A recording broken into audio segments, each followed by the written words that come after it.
Welcome to Gentle Spirit Bloom, a journey to understand karma and return to the truth within yourself. Thank you for stopping by amidst the hustle and bustle of life to join me in listening to these fragments of fate and awakening. Have you ever wondered what poverty actually smells like? To me, it wasn't just the bitter taste of a meal seasoned with tears on a cold winter night. It was the scent of contempt, a pungent stench of injustice that I had to breathe, that I had to endure throughout my youth in this glamorous city. My name is Maya. I was 18 then, carrying the entire hopes of a girl from a poor countryside to the capital. My luggage held nothing but a stack of certificates, worn at the edges from being cherished too much, and rough, calloused hands from years of hard labor. Back then, I was naive enough to believe that if I just studied hard, lived virtuously, and knew my place, life would smile at me. I didn't know that this glittering city was not meant for those with mud on their feet, unless they had a shield made of gold to protect their dignity.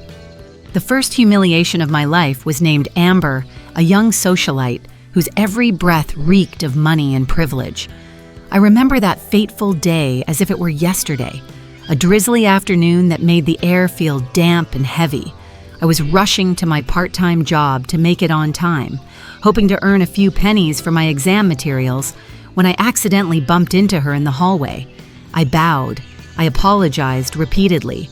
Seeing her expensive designer shoes stained with a tiny speck of dirt, I even knelt down, trembling, using my cleanest handkerchief to wipe it away. But do you know what Amber did? She looked at me like I was a strange creature from the bottom of a swamp, a gaze filled with disgust and alienation.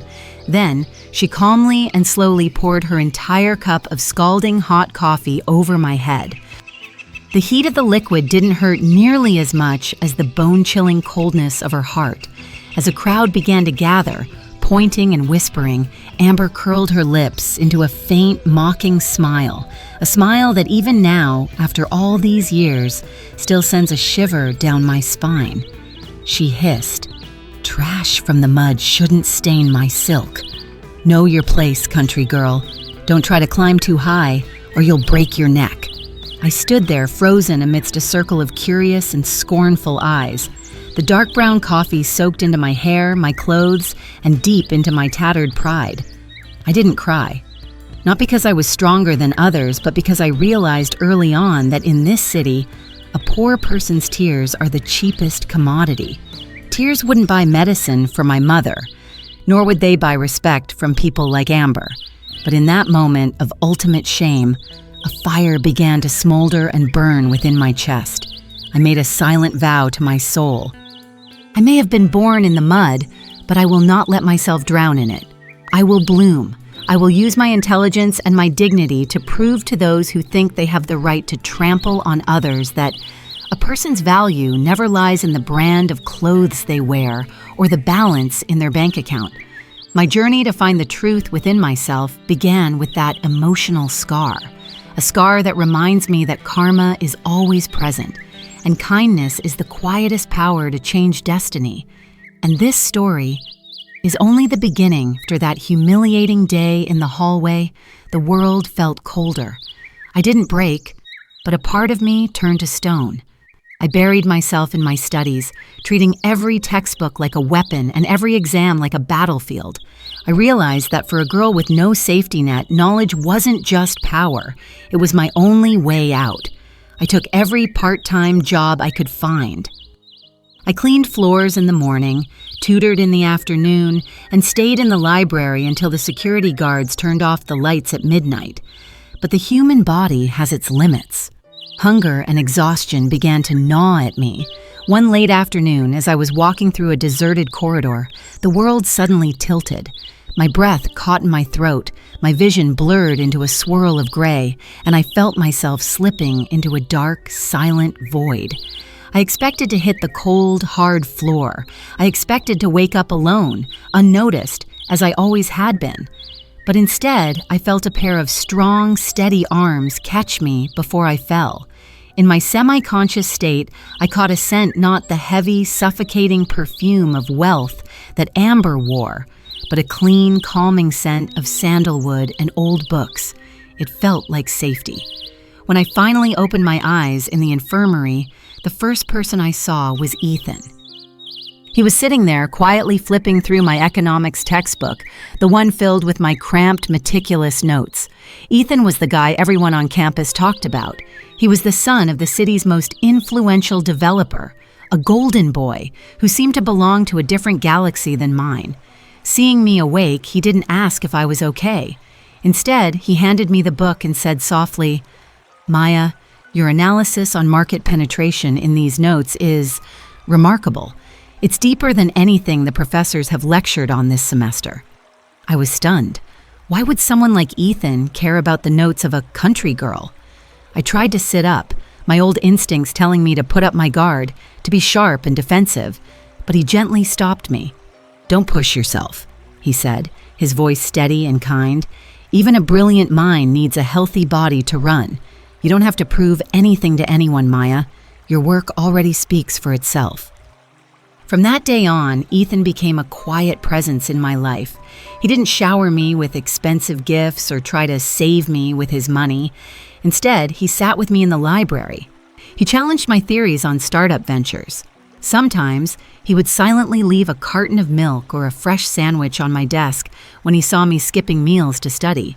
He was genuinely kind, a kindness born from the strict but compassionate upbringing of his parents.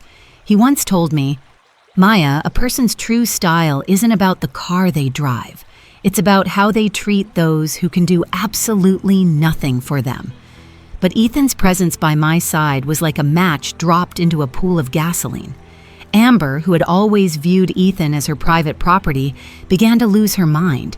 She couldn't fathom why the most perfect man in school would choose to protect a nobody like me.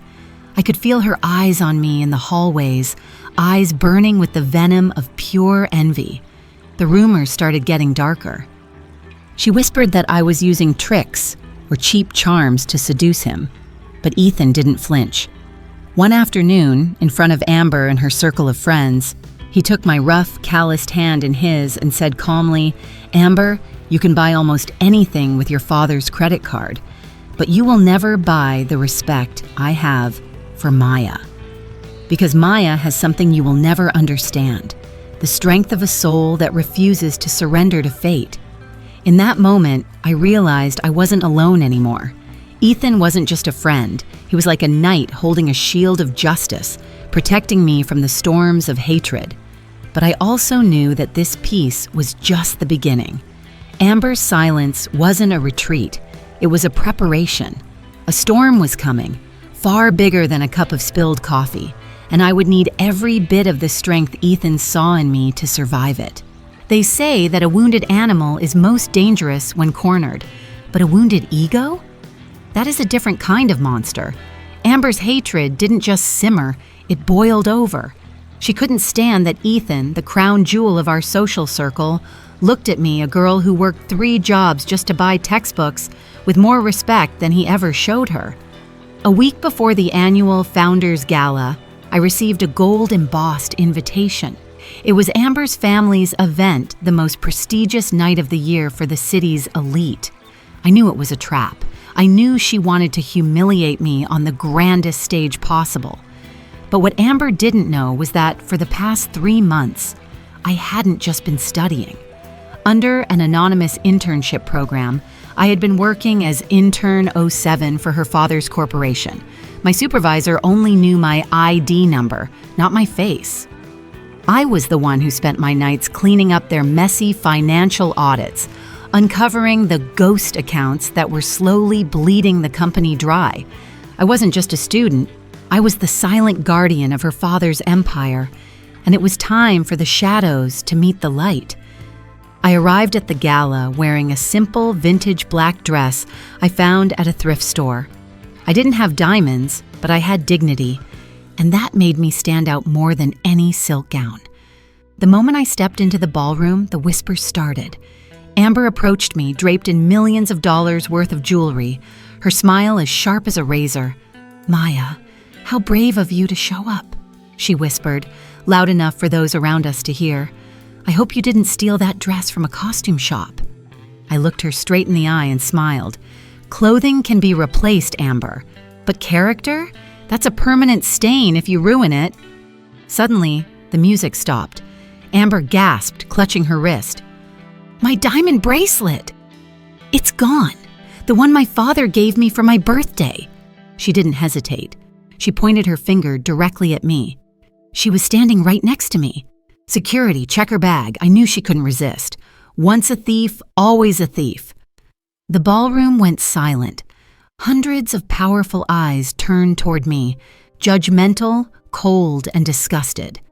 Ethan stepped forward to defend me, but I touched his arm, signaling him to wait. I opened my small clutch voluntarily, and there it was, the diamond bracelet shining mockingly against the cheap fabric of my bag. Amber smirked, her victory seemingly complete. Call the police. My father doesn't tolerate criminals in his home. I didn't flinch. I didn't cry. I looked at Amber's father, the chairman, who was approaching with a look of deep disappointment. Sir, I said, my voice projecting with a clarity that silenced the room. Before you call the police, perhaps you should ask why your daughter's personal maid was caught on your security cameras 5 minutes ago, slipping this into my bag while I was distracted. Amber laughed nervously. You're delusional. There are no cameras in the hallway. Actually, there are, I replied calmly. I know, because as intern 07, I was the one who flagged the security blind spots in this mansion last month. But more importantly, sir, the reason I came here tonight wasn't to attend a party. It was to hand you this. I pulled a tablet from my bag. On the screen was a detailed forensic audit. While your daughter was busy planning this little theft to ruin my reputation, I was busy saving yours. This report proves that your CFO, the man standing right next to you, has been embezzling millions into offshore accounts. If you don't stop the bank transfer scheduled for midnight tonight, your corporation will file for bankruptcy by Monday morning. The chairman snatched the tablet. His face went from pale to ashen. The CFO tried to run, but Ethan had already signaled the real security team. In an instant, the thief was not the girl in the thrift store dress, but the man in the $5,000 suit. The chairman looked at me, then at his daughter, who stood there like a shattered porcelain doll. Amber, he boomed, his voice shaking with rage. While you were trying to throw this girl into a prison cell, she was the only one in this room working to keep our family out of one. You didn't just embarrass her tonight, you proved that she is worth 10 of you. The silence that followed was deafening. Amber's friends backed away from her as if she were contagious.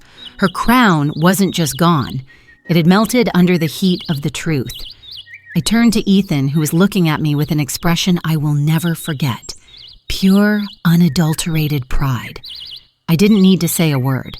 I didn't need to insult Amber or enjoy her downfall. The truth had done the work for me. I walked out of that gala, the cool night air hitting my face.